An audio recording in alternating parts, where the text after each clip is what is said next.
Good day, fellow South Africans and citizens of the world. This is Love and Life. Welcome back this evening. As always, I need to quickly give a shout out to all of the guys in the chat. Let's say hi. How's it, Scott? Michael, always good to have you. I hope your Afrikaans is coming on.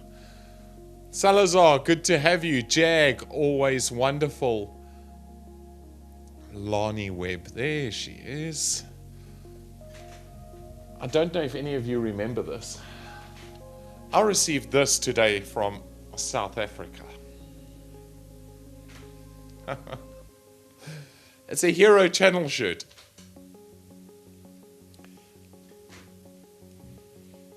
It smells brand new. I don't think I've ever worn it, to be entirely honest. I may have put it on once or twice. I think there are photos of me in this shirt.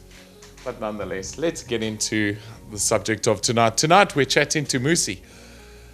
And it's an open mic. So I want you guys to please post questions. And he's a progressive thinker. I'd like to... I think we can have a very easy open mic session this evening. And we're just going to generally chat about South Africa as a whole. But let me bring him online first. Good evening, Muzi. Hi, Dwayne. Hello, everyone. How are you doing?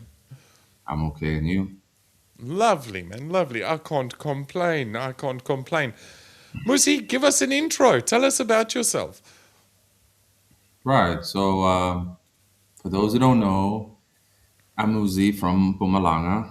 I remember reaching out to Scott maybe in 2019, around December or 2020, and oh, how bright life was back then. Though we saw the problems in the country, little did we know that March 2020, the apocalypse would start. Um, and Scott brought me on, and we engaged on talking about solutions, about South Africa, and seeing through the psyops and so on. And then, unfortunately, C19 hit, and it just derailed everybody. It Um, did. so before that, I actually was doing political commentary on American affairs, and I was featured on a now banned individual called Nick Fuentes. He gave me a shout out, and a lot of his followers started following me because I was America first, but from South Africa. And at that time, it was an idealistic um, belief about what America was that I stood for, and what it represented. But slowly, everything started to unravel itself. That the whole system is totally jacked, and we were in this delusion, hoping that so long as we protect this framework, it'll always be in our favor. No, no, not really. So yeah, and prior to that, I had just graduated in university with a pointless graphic design degree because here's AI, right? Yes. Um, and that got me nowhere in life. I became a high school teacher for a short while, but there was no hope for those children. And besides, it was only a contract based thing. I decided to leave early because I have never seen such young people who were lost and actually happy about it. And Yes. how I was consistently sabotaged by the school teachers. Each time I tried to teach the kids critical thinking and how to think outside the box, I was mocked by the teachers right in front of the children, and I said, you see, guys, this teacher mocking me now is an attempt to keep you in this box, not to think outside of it. So I just couldn't take it and I left early. But yeah, that's me. Fascinating. I've also come to the same realization you have. Mine's a little bit more recent. Mine isn't so late. You look at how other countries function and you realize only once you're outside of South Africa what is possible.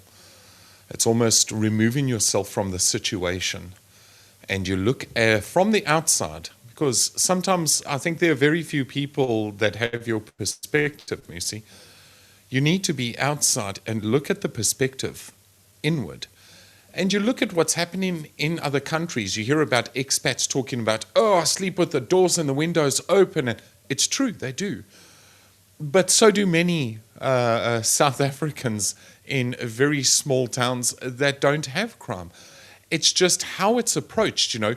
You're so encompassed by what is in South Africa, what's the wool that's been pulled over your eyes, and whether you believe you're awake or not, there's only a few people that find true awakening within that circumstance or within that environment, or they find it when they remove, and some just never find it at all. They're just lost. That's the way I feel. As far as your schooling, you know, I believe it takes a very special person to walk into a classroom, especially in this day and age. I can just imagine. But you know, to mock you in front of the kids, it's, I mean, you're right. You close the door right there and then, because it deteriorates any respect they had for you. Immediately, that teacher opens up their mouth. But it's for a certain narrative, isn't it? We find it throughout the entire society within South Africa, this attempted control. And we're not just talking from the state alone, we're talking from even within communities, this control to keep those shutters on that face and to make sure you're looking at one thing and one thing only. And I found that is a very big problem. So I understand what you're saying, no doubt. We have a question from Scott quickly. Now, Scott's got a remarkable memory, so you're going to get some very unique questions here. Question for Muzi. How is his cartoon work going? Oh, well, if the world was a better place, I'm world famous now, yada, yada, yada. But I'm still keeping up with it. I managed to get 4 books done. It's a special edition box set. Oh, the little filter in this. But anyway, um, I managed to get 4 books done. I do manage to get international sales because here it's mostly in American audience. So it's just not passive income. Uh, that's about it.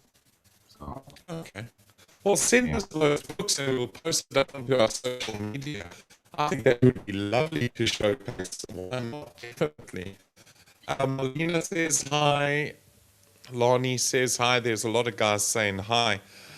Um, if we expand it a little bit further on, let's talk a little bit about state. So, how we currently find South Africa in its situation now where everything is coming to a spearhead. What's your feel on exactly what's happening on the ground, especially when we look at what's coming through the news, March and the like? What's your feel of us moving into this new, and it is a new era, because it's not usually seen where you find so many different people from so many different walks of life in South Africa, whites, Indians, blacks, all standing together for this march and saying, well, enough is bloody enough. We are South Africans and we need to protect South Africans. Your feel? Some will accuse me of having a pessimistic view of this, but I'm just a realist. And I remember while I was still in university, plenty of such events or marches took place. And when I found out that a march needs to be approved by either the mayor or municipality or whatever, it has to be approved by the government, basically, that's when I could no longer take it serious. Because each time massive marches like this happen, It was a diversion of our attention from something. Um, Long ago, not even long ago, I remember when the Marikana massacre took place.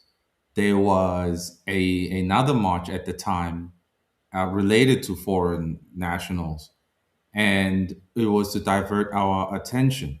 And now it's no different. But what are they diverting attention from? Well, the president is still being questioned about why was there hundreds of thousands of dollars in your pillow. Um, and what was the other thing? Oh The well, yeah, 200 billion missing. right. That too. A Yes. lot of things, including obviously the rising fuel prices right now. Like, what are people supposed to do? They are just diverting our anger and using the foreign national as a lightning rod, right? And very much so, they should go. They don't belong here. They are messing things up. They're making it difficult. But the problem is that we've been here before, and it's kind of impractical and demoralizing because I've been seeing this since I was in my 20s. Now I just turned 31 and I'm seeing the same thing. How I don't like seeing this because it's like, wait, when I was much younger, I tried to practically get involved.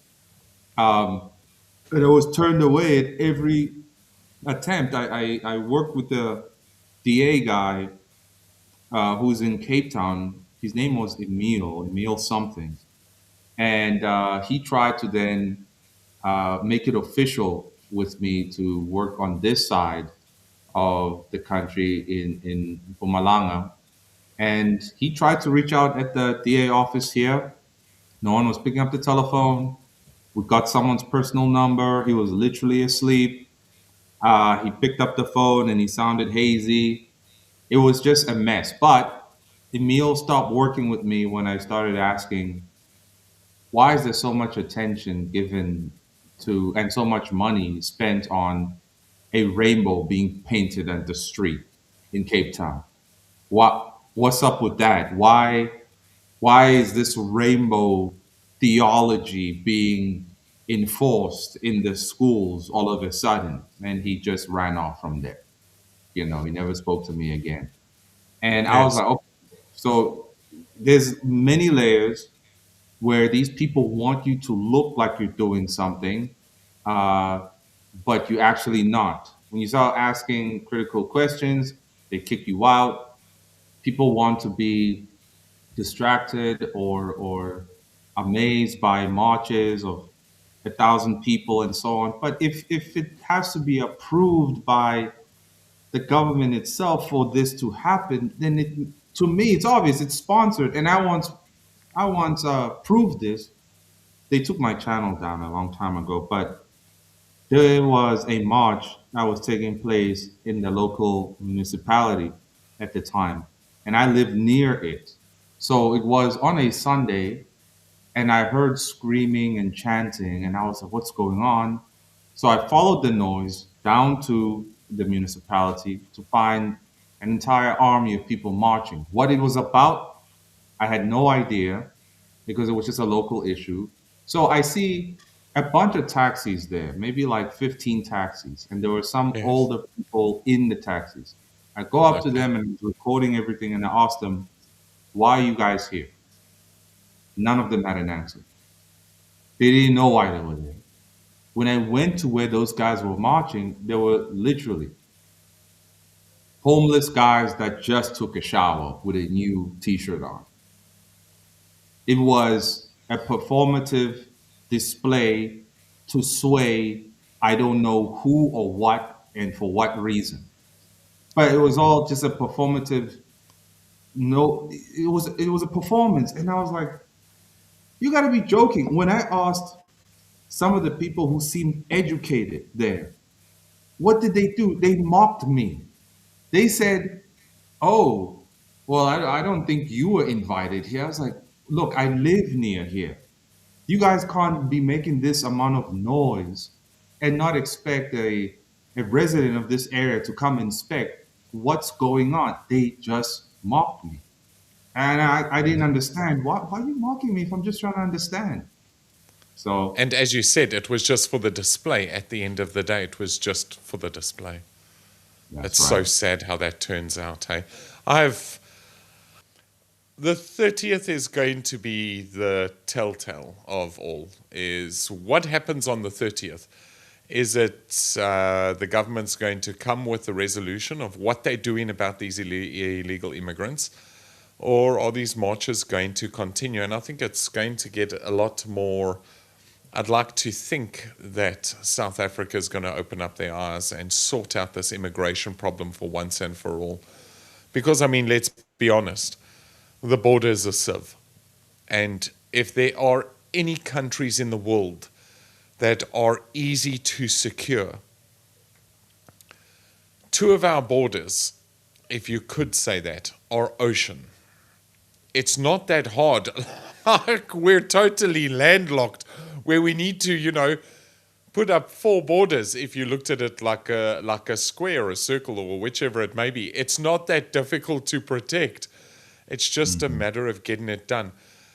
I've spoken about this numerous times. I've spoken about, I think it was off air that Mark Oppenheimer and I were speaking as well about how security was dealt with in other countries around the world where they fired entire police forces.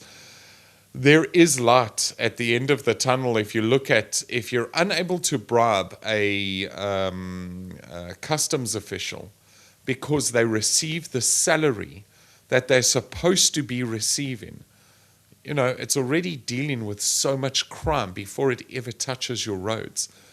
But what we find is 30 years of that not having happened. It's off to the highest bidder. And over and above that, if you didn't want to go through border, there are so many gaps and holes you could get through and disappear straight into the country with a fake passport, fake ID, fake South African ID. If you ended up driving through the Kruger and you exited, who's stopping you, in all honesty? There's no one there Exactly. to stop you. The amount of corruption I've now been a witness to is unspeakable, right? See, this is the practical issue. At a cultural level, the majority of the people here don't have an issue with corruption. In their mind, it's not bad because I'm just looking after myself and a few others that I like because there's no enforcement or reformation of such a mindset. It can't be whatever change that comes that's positive, it can't be sustainable. Because I see Yeah. it all the time, and I'm like, guys, you you people don't understand cause and effect. That's the real issue. You don't understand that there is a mechanical approach to how we get here, right? And if you don't follow the mechanics of that approach, its framework, you can't get the desired effect. They always want to, do the shortcut stuff and jump the line and so on and so on. It's ridiculous and it's kind of upsetting. But oh well, I think a lot of people speak about, oh, our leadership is terrible. And I say, if we had a great leader, I don't think he would, be allowed to keep talking for very long. But if you do get a good leader, let's say grassroots level, he's usually very underfunded and not really taken that serious. Why?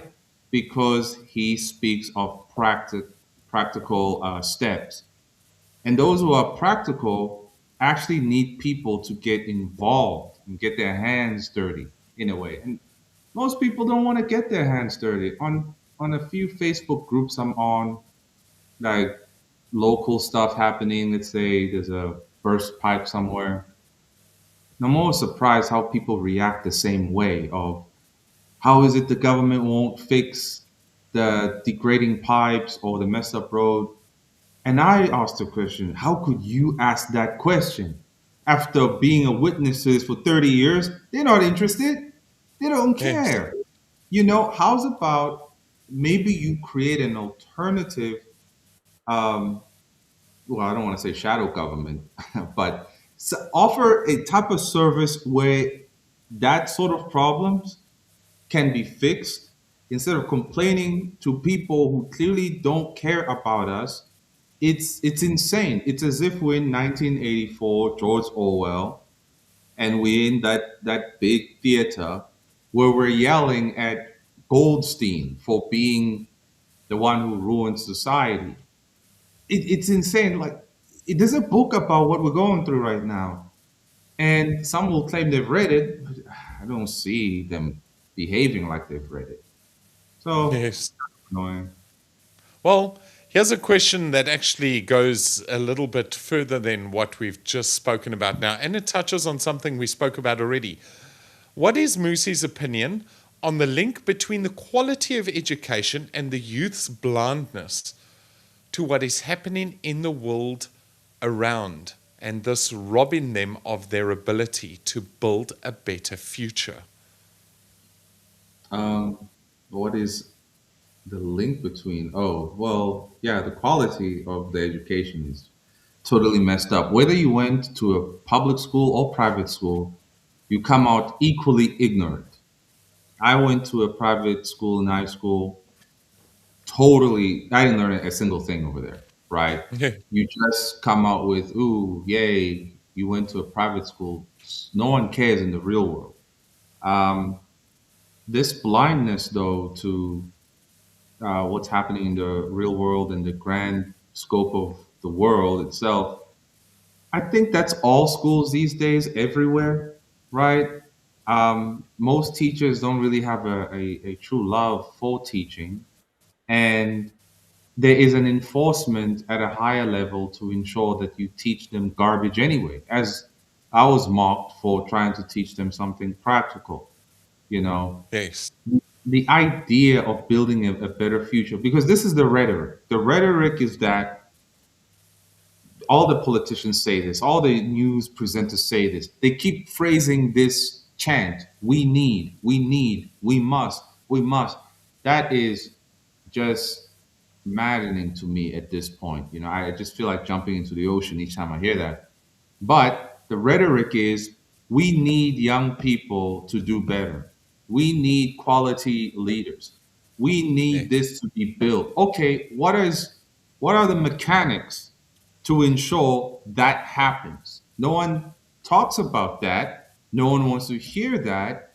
You present the framework, it will be thrown in the trash all Yes. the time. So when you try to operate as an individual, and let's say people are attracted to your idea, the first thing they're going to ask is, "Will I get paid?" How? You just at a grassroots level, you know. You're trying to fight against the system. Where am I getting funding that is George Soros level? Like, seriously. Here's an example. What's his name? Desmond's wife. You know Desmond, Odez, double Odez. Okay. Do you know him? No, no. Double O Okay. days. It's not ringing a bell. Do you know the Organic Human Movement Party? No, I do not. Wow. Well, that's my point, right? That I found that by complete chance. Um, but it's led by Desmond's wife, and Okay. she rewrote the Constitution. And many said that's quite the achievement. I'm like, well, no one cares. And secondly, how are you planning to enter Parliament? Um, Desmond's wife, how? How are you going to get a seat there? All these practical questions that are never answered. Who's funding you? Because you need to have campaigns, you need to print posters, t-shirts, host events, do traveling around the country so people know. But all these people just talk on the screen. So when I when I found out she was Desmond's wife, I was like, okay, this looks like a psyop, Yes. because Desmond himself, he presents himself as somebody who's so knowledgeable. He was an electrical engineer at ESCOM since the 90s. His father was this, this, and that. He knows all this secret history about the country. I'm like, you know what? We can't trust these people. Because when it comes to finally getting on the ground, organizing something, it always falls short every single time. And until somebody can organize a proper gathering where it's a proper panel and there's juice and cookies for the people to actually eat and regenerate their energy as we're having the discussion there, then nothing will change. I even before I lost some of my money, I tried to fund a gathering for this young black guy called his channel is called the Sama, Sama something. He's usually Okay. featured with Ronaldo Hoyce. You know him? Yeah, yeah.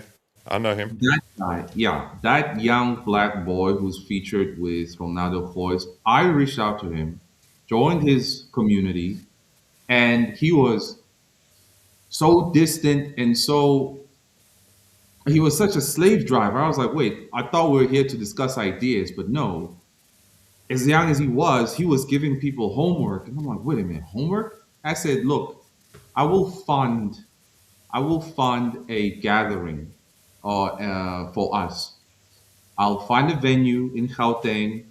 I'll fund it so we can have proper discussions and take notes because I like your energy. If you actually are serious about what's happening in this country, let me fund this gathering.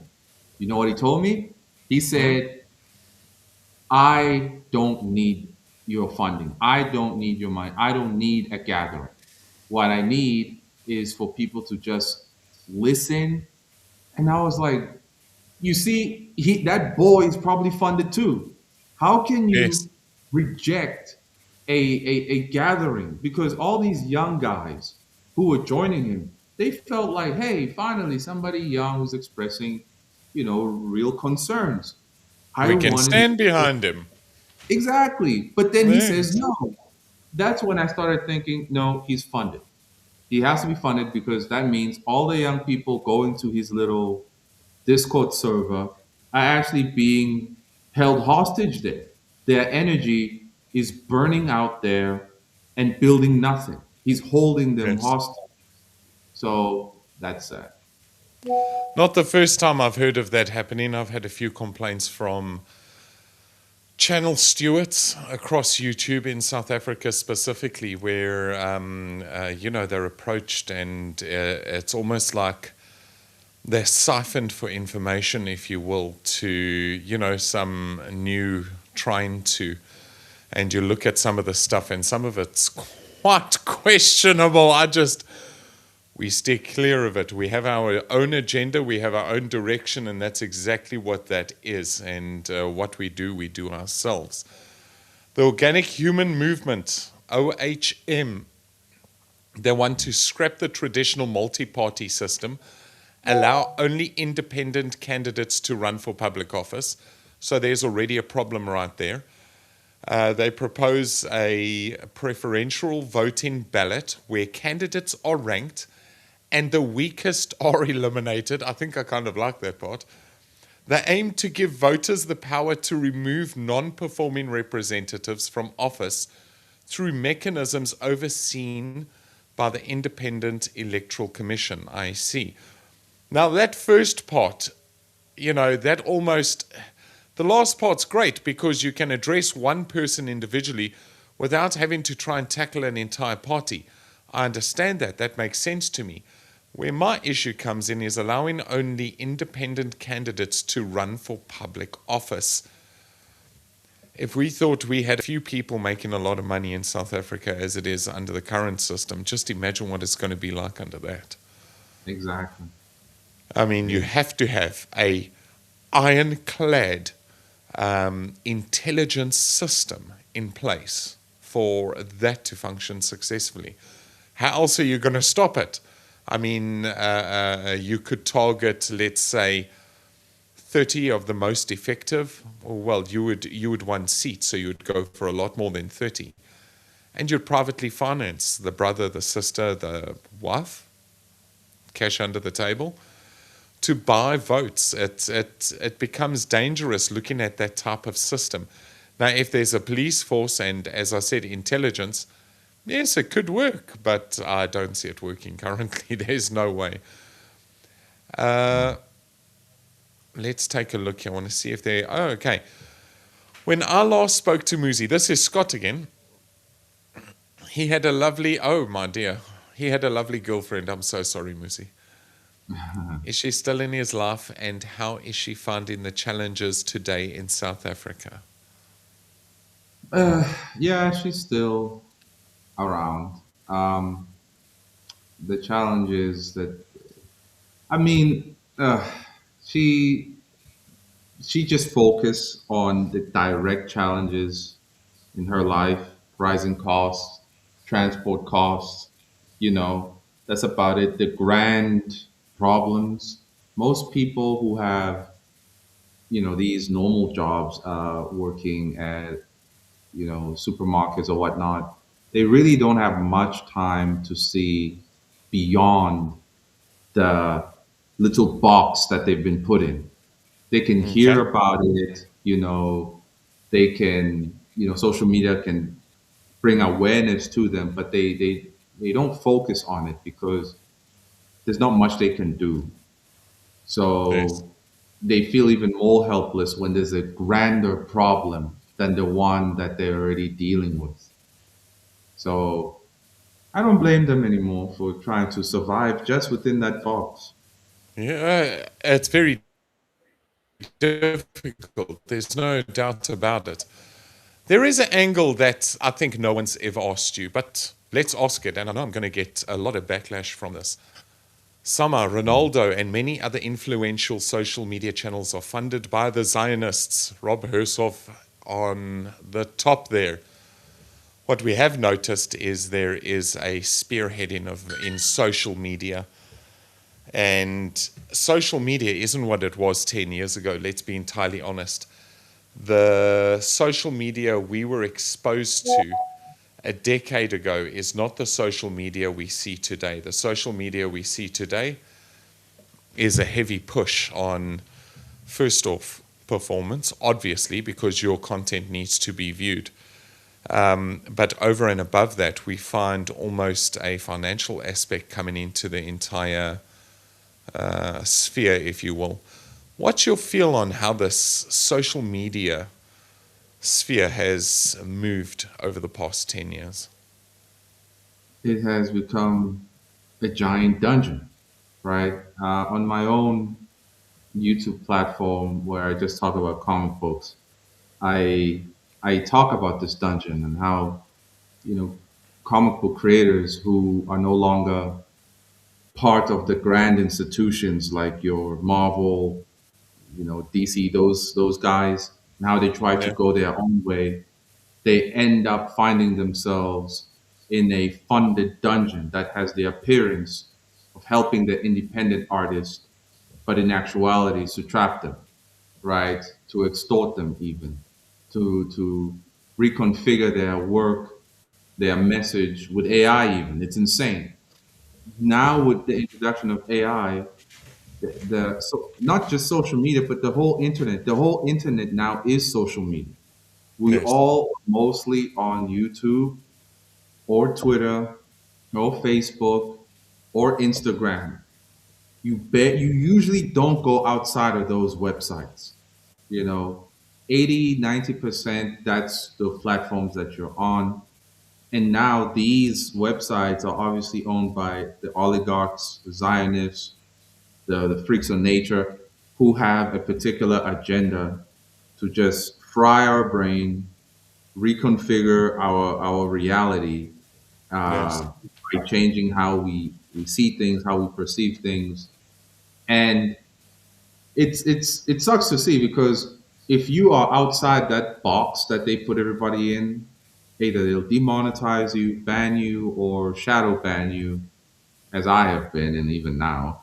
Uh, We're building from zero. Make no mistake about it. I mean, the entire channel's been reset. It was banned under the big C, as you well know, and it came back. But to try and get your message out there, it's so throttled. There is no, but it takes time. And there are new avenues that have started opening up, and if you're not ahead of that curve, you're just not part of the party in, half a decade. It's just as simple as it gets. And AI can be used correctly, make no mistake. You can assess almost any single thing online to the benefit of your demographic, your audience. Okay? Yeah, You I can, times yeah, here and there. especially when it comes to fact and null fact. We get a lot of content coming in, and I mean a lot, hey? And to be entirely honest, a lot of it is just a load of rubbish. And people push it onto South Africa immediately. Go, go, go. Not Loving Life. We put it through so many multiple systems that by the end of it, we know if it's factual, we know if it isn't factual, you know where it comes from, you know where it's busy being posted, how it's being posted, what type of people are posting it. You can determine exactly what type of content the user's getting at the end of the day. And I think if AI is used correctly, like that, it's good. There's benefit as long as that benefit is managed before it's put into the public sphere. I agree. I wish that that loser, Sam Altman, and his ilk wouldn't want to use AI as a giant prison instead, Because we see what they say. They openly mention their ideas. We want to, take all intelligence and rent it out to you. What insanity is that? That's like saying, I'm going to take the calculator on your phone or on your computer, and if you want to know what 10 times 10 is, you have to upgrade your subscription. That's Yes. just not fair, you know.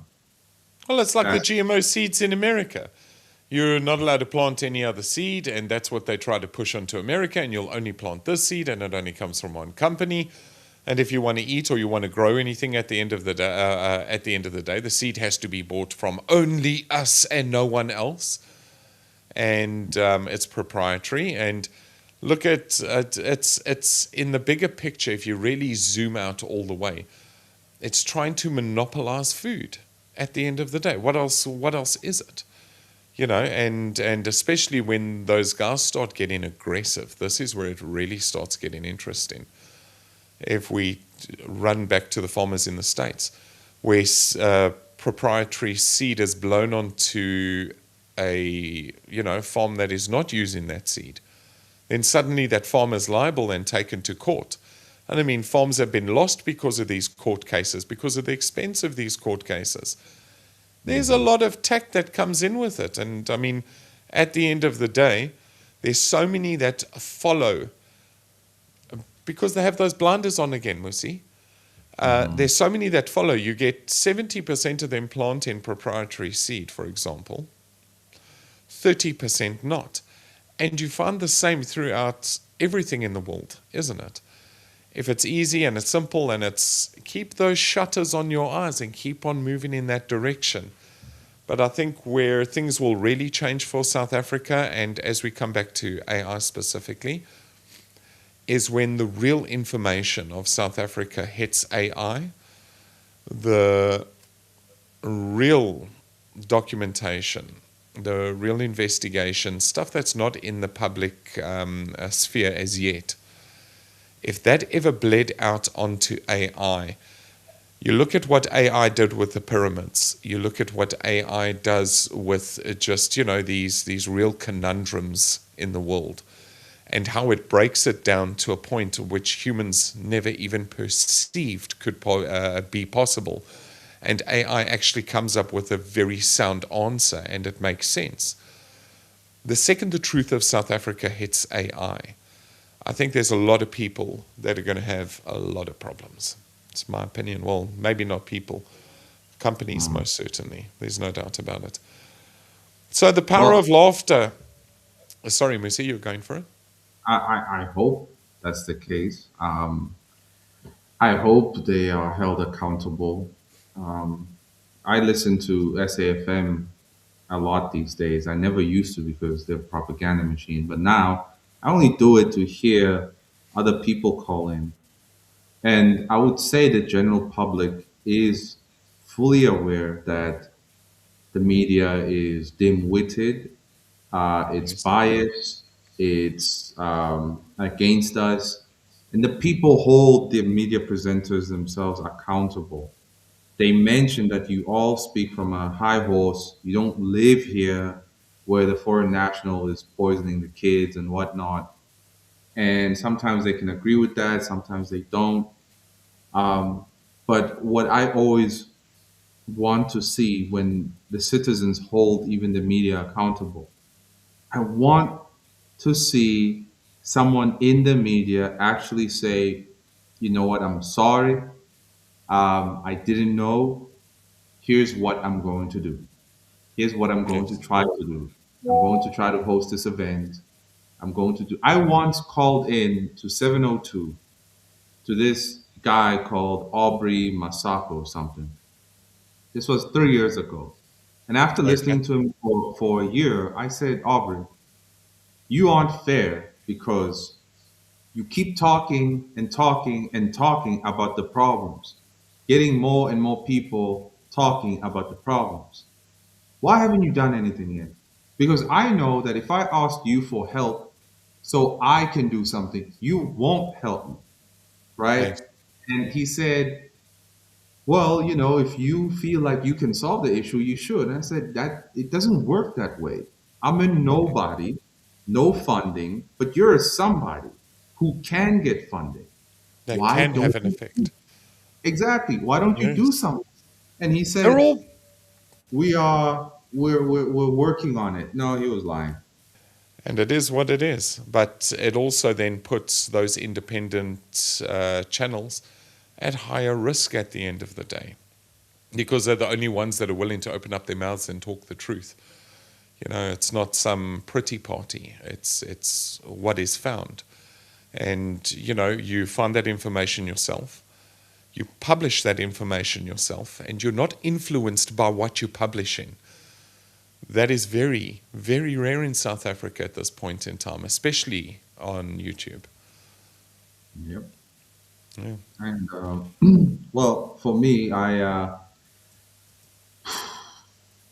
don't want to say I got tired of telling the truth, but I've been reading a lot of philosophy books, and I know most people undermine philosophy and say, "Ugh, I don't need someone telling me what to think," or some hocus pocus weird findings and whatnot. But it actually speaks a lot about the reoccurring human condition all the time. Like right now, being in this state of decadence, it's honestly nothing new.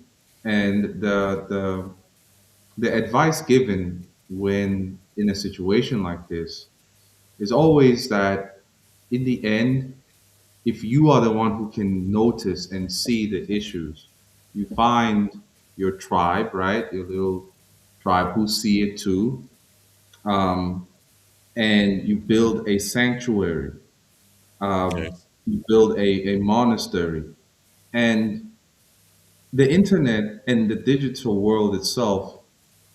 It's like, for me, it feels like a facade. It feels like Plato's cave, if you ever heard of it. Plato, the philosopher after Yes. Socrates, he mentioned that most people prefer to be in a cave and to see the shadow of things instead of the real things. And it feels now to me that the digital space is exactly that, seeing the shadow of things instead of the real things.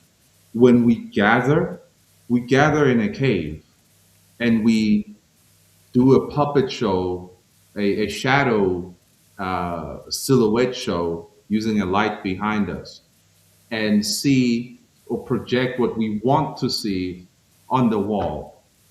And I, for one, maybe I'm too self aware. It's a double edged sword because it makes you kind of pessimistic. And I'm not pessimistic. I've done as much as I can. but I think it's important to know the limits of what you can do and to know, okay, what exactly am I actually trying to achieve here? Yes. Because if we want to gather in the cave and we want to grow a tree outside the cave, we can't grow the tree by gathering in the cave, you know? So that's just my little issue right now. I'm trying to find a way to grow the tree actually outside the cave. So it's been a headache really thus far. Never heard of the analogy put quite like that. It's very interesting. It's a very interesting perspective. How South Africans keep showing up, side hustles, solar installations on a budget, community, borehole, stockfells, neighbors, helping neighbors. What do you experience on the ground? How is this South Africa that's currently bending and turning, how's it affecting your life, community wise? Well, where I live, I had to move out of my apartment. Okay. Couldn't afford the electricity there anymore. It was just insane. So I rented it out, and because the government doesn't pay anyone the ones that they owe, the person who lived there could not pay his rent for 6 months because he worked for the government. Yes. And so that has been a negative approach effect on me and many others who are renting their properties out. Community wise, what I see on the ground, honestly, if you never knew what's going on, you would think things are fine, actually. The only Yeah. difference is that there's more homeless people, right? A lot And more. the fact that, yeah, and the fact that things are more expensive. But this is where the cognitive dissonance takes place for a lot of people is that how can things be this bad, but it doesn't look like that to the degree where there's a complete halt. It's Yes. as if you constantly flinching because a punch is being winded up to hit you, but it never does. If it Exactly. does hit you, it's just a little tap, you know. Well, it's coming and it is going to hit. There's no doubt about it. And I'm going to explain to you why quickly. You need to understand that AI is going to be coming in with a vengeance. There's no avoiding it. There's no dodging it. There's no making another plan. All of the smaller jobs, let's say secretarial and the likes, there are going to be so many more unemployed in South Africa than we have ever seen in the next 3 years. Life is going to change at one heck of a pace. There is zero doubt about it. AI is coming. It's progressive. It's faster than they expected, and people are warning about it. Now, if one person sends out a warning, fair enough. Two people send out the warning. Maybe someone's on. But when multiple people start screaming the exact same thing, by Jove, you better know. You need to open up your eyes on what's coming. And this is just one of them. If South Africa is in the current state it is now, in the next 3 years, it's going to be an absolute nightmare in comparison. And I think it gets even worse after that. Well, I reckon it'll progress after 3 years. I think we still have, if we kept the ship sailing as it is now, I think we got still 3 years of this same old sailing. But after that, once, I mean, if you look at the technology on the ground of what's available, as you said, with your graphic design, I'm right up there with you. I'm a brand nut. I love branding. Everything branding.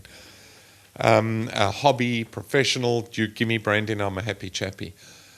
But what does that do for you in AI society? All of those years you studied, what does it do for you? Does nothing for you, Muzi. Does nothing for me. Mhm. Right now, I can go onto AI. I can publish anything, anything. I can write an advanced thesis right now on anything, on the wheel of a car if I wanted to. How to change a tire? Let's be really ridiculous here. How to change a tire? I can write it. I can write an entire thesis, and I'll have it before we finish the stream. That's what's so scary. Now implement that into the workplace in South Africa, right? There are a lot of people that say, oh, but we'll still hire these secretaries and these smaller roles. We'll still fill these smaller roles. No, you won't. Yes, maybe a few smaller entrepreneurs, small to medium enterprises, so those SMEs, yeah, the little entrepreneurs at home, yes, no fun, but these bigger corporations, why do you think self checkout is a thing? And I know self checkout has very little to do with AI, but the technology is there and it's adopted immediately. It's not a case of any of these multinational organizations are going to say, oh, Dwayne's feelings are going to be hurt because he doesn't get a salary at the end of the month because we need to now retrench him because he can't work 24 hours a day. Let's rather keep him on the payroll. It's not how it works. It's never how it's worked. So I think the next 3 years, we will still sail as we are, but after that, the doors are open. That game board, the dice are rolling. But that's the thing now. Like everyone is saying that, and I mean I see it, but I don't know how a world like that is sustainable with the central bank digital currency they want to put. Even that doesn't seem sustainable. If this is their way of trying to reset the world, it's not sustainable either. Now, I honestly feel like no one knows what the heck they're doing. I think the fiat system came because the population got too high. The 20th century was before the world wars. There was more optimism, that, hey, we're progressing, the future seems bright. Then World War One happens with massive, derailing of that idealism, and then a massive attempt to cope with that disaster in the 20s. And then World War Two happens, which solidifies, the mechanics of globalization. And though there's the appearance of things getting better, foreign aid coming in and keeping people alive, nature no longer being the deciding factor that you're going to die today because you don't have enough, or there's a famine, or there's a drought, or there's a hurricane. Technology has put a halt to nature's effect. And that always looked great on the surface, but now it's like it's only delayed the inevitable. Yes. And if you look at it mystically, let's say all sorts of things that were meant to happen in, let's say, a tube, these certain things were supposed to be pushed out. Technology put somewhat of a tight grip on the tube so that it's pushed out much slower. But that means this buildup over here is massive. And the tube, the thingy holding it tightly, it can't hold it tight forever. It's like you can't stop inevitability. It's a force that must do what it's got to do. And the repercussions of that are just too cataclysmic to think about. So I'm thinking, yes, this could happen, will happen. People will lose their jobs. No one has stated what then. They still want to charge us for, using a calculator every month, charge us to open the fridge. Um, and I don't know where the money is going to come from. Even if they give us the UVIs, in South Africa, we can't survive on 350. No Um, ways. I you spoke know, to I spoke to a foreigner today. He works 2 jobs He gets 7,000 Rand per month. Wow. And his country is, I think, on par, about less on certain products, about 24% less than South Africa. But on most products, they're on par with South Africa. He survives on 7,000 Rand a month. It's all Alone? there is. No, with a wife. Okay. No, too worried to have kids. He doesn't know if he can afford it. But coming back to what you said, and I hate to say it this way, but it's not sustainable, and it's also not meant to be sustainable, and we need to understand this. Especially, I mean, we've all been witness to it, but we do not see it. This Ebola. Listen to the people on the ground. Listen to what people in Congo are saying on the ground. There are numerous videos about it where many people are saying, "What Ebola? Out of the Congo? Mm. Why did the big C come? Why did the hunter come? Why did? You have all of these things. It's not meant to be sustainable in any way or form whatsoever. Now, there are numerous ways in order to make it sustainable, but one thing we can all agree on is there's too many humans for it to be sustainable, if you catch what I'm saying. Yeah. And I do believe they know what they're doing. There's no doubt about it. But they don't know how to get there. So I they're think in the car, they've built the vehicle, they're on the road, but they don't know how to drive the vehicle. We need to pray that they never learn. my hypothesis on the attempt to decrease the population is every every person that comes from the third world and goes into the first world, they do naturally assimilate, even though it looks like they don't. They do. The dogmatic enforcement of where they come from doesn't exist in the Western world. Yes, Their need to have children disappears immediately.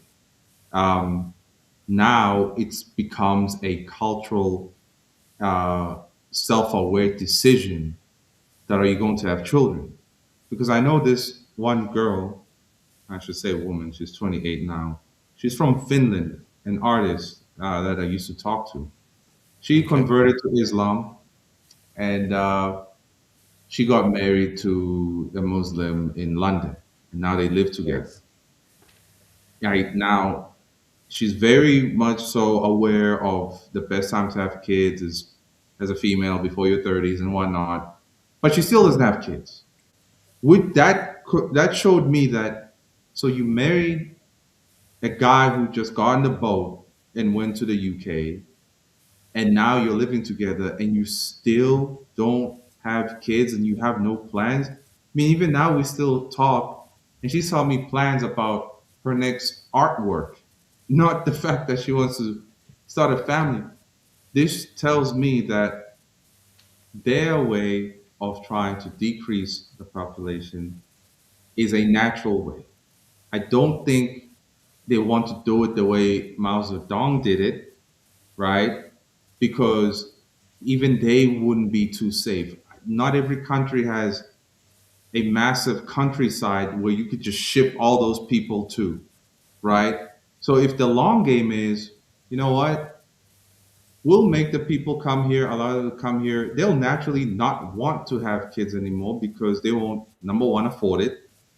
Number yes, two, the society does not need to actual partnership between humans anymore. You can just do everything online. You can talk to the AI. Um, there's a lot of division in westernized countries between male and female. There's a lot of waving of the rainbow flag where you can be screwed in the head at a young age to believe, you know, that you're not straight. And then that is a natural way to destroy the population instead of them pressing the button. And I think this is the cleanest way to keep their hands clean, to keep everything's standing is that in a generation or two, they are not going to want to have kids. Already now, people in their 20s that I speak to, they say the same thing. People who are exposed, young people exposed to social media and um, the idea of dating and so on, they all speaking the same language. There is a division and a growing hatred between the two genders, and it's all by design. And Yes, people most rather have certainly. you see. So it's my hope that if they want to eviscerate everybody, at least do it this way. It's slow. Some can say it's painful, but I'd rather take this than starve to death like in Mao's China. Yes. Yes. I hear you, Musi. I hear you. It's scary no matter which angle we look at. Musi, in closing, any last words for the audience? Uh, all I can say is it's for those who haven't read 1984. Maybe you can just watch the movie or find videos on it on YouTube. Just check it out, guys, and don't be one of those characters in the movie or the book where you measure progress by how loudly you screamed that night. No, like practicality is the key. You know, um, we can't convince people of anything anymore. Yuri Bezmenov said, the KGB guy, when people are that demoralized, showing them the evidence is not going to change their mind. So that means Yes. there just has to be more practicality on like, okay, here's what we're trying to do, how we're going to do it, and this is how we keep our spirits up, but never in a delusional way. Uh, but yeah, that's about it. I hear you. Thanks, Musi. You're always welcome on Love and Laugh. Thanks for joining us. Thanks for giving us your time this evening. It's been an interesting chat. I love these open mics. Sure. Always fun. Always fun. Thanks, Emil. Cheerio. Alrighty, bye guys. And it's basically playing out then this evening, guys. Are there any last words? Is there anything else you guys want to say? Let's play out with a little bit of music. I just can't remember what I played for you guys last night, so it's a little bit difficult to know what I should play for you this evening. I think that, yeah, let's play this one. I don't think we've played this one in a while. Cheerio, guys. Thanks for joining Love in Life. See you tomorrow.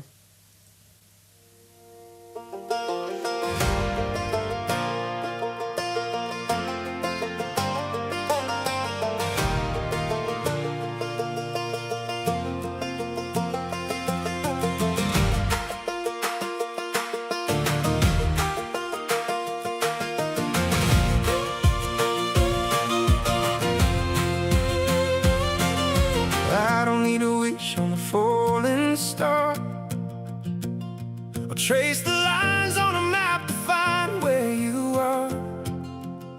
The wind didn't blow us together by some fluke of the gale. It was a long distance promise that was never gonna fail. If I had 1,000 years to live and then some more, I'd spend every single one knocking on your door. The seasons were shifting, the years they were long, but the pull in my chest was always too strong. Now the dust is all settled, the wandering is through. Everything I ever did led me straight to you. Oh, it wasn't luck, it was written in the stone.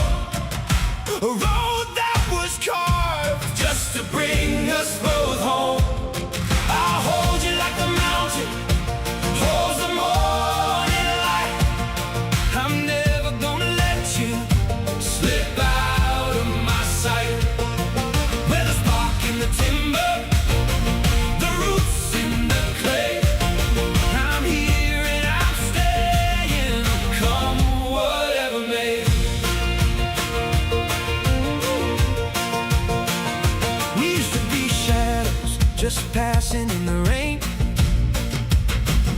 waiting for the timing to finally break the chain.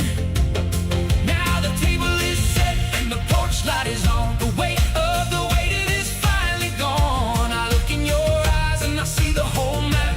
No more falling through the holes in the gap. And when the world gets loud and the colors turn to gray, I'll be the steady hand that's gonna lead the way. I promise you now, like a vow in the dark, I'm keeping the fire, I'm guarding the spark. I'll never let you down. Oh, it wasn't luck, it was written in the stone. A road that was carved just to bring us both home. I'll hold you like a mountain holds the morning light. I'm never gonna let you slip out of my sight. With a spark in the timber, the roots in the clay, I'm here and I'm staying, come whatever may. No four-leaf clover, no roll of the dice, just you and me, darling. Once was enough, but I choose you twice.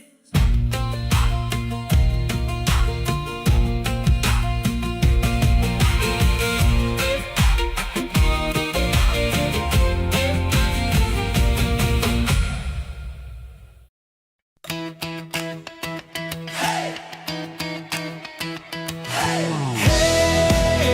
hey, hey. Hello, South Africa, and citizens of the world. This is love and life.